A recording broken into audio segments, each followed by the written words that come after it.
कर्पूरगौरं करुणावतारं बरती हवन कमोछिया हमहि उखारब। बरती हवन कमोछिया हमहि उखारब। कर्पूरगौरं करुणावतारं समधिकमोछिया हमहि कबारब। समधिकमोछिया हमहि कबारब। कर्पूरगौरं करुणावतारं भसुरक चुरुकी हमहि उखारब। भसुरक चुरुकी हमहि उखारब। कर्पूरगौरं करुणावतारं अगुआ कचुरुकी हमहि उखारब। अगुआ कचुरुकी हमहि उखारब। कर्पूरगौरं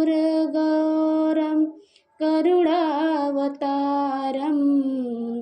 टुकुर टुकुर तकबत आँखिया निकालब।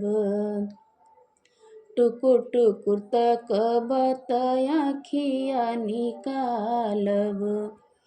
कर्पूरगौरं करुणावतारं देवरक कानवा हमहि उखारब। देवरक कानवा हमहि उखारब। कर्पूरगौरं करुणावतारं बरती हवन कमोछिया हमहि उखारब। बरती हवन कमोछिया हमहि उखारब। समधि के बहिनी इलेक्शन में खाड़ बताव इज्जत कैसे बची। समधि के बहिनी इलेक्शन में खाड़ बताव इज्जत कैसे बची।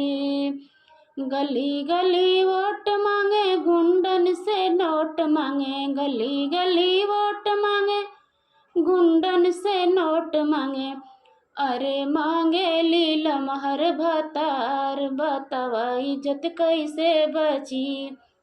अरे मांगे लमहर भतार बताव इज्जत कैसे बची।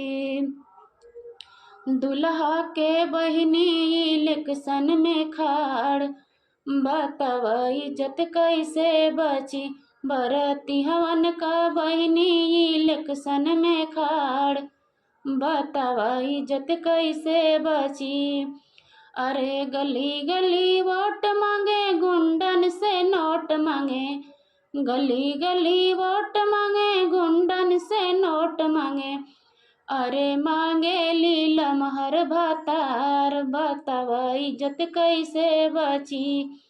अरे मांगे लमहर भतार बताव इज्जत कैसे बची। अरे मांगे लमहर भतार बताव इज्जत कैसे बची।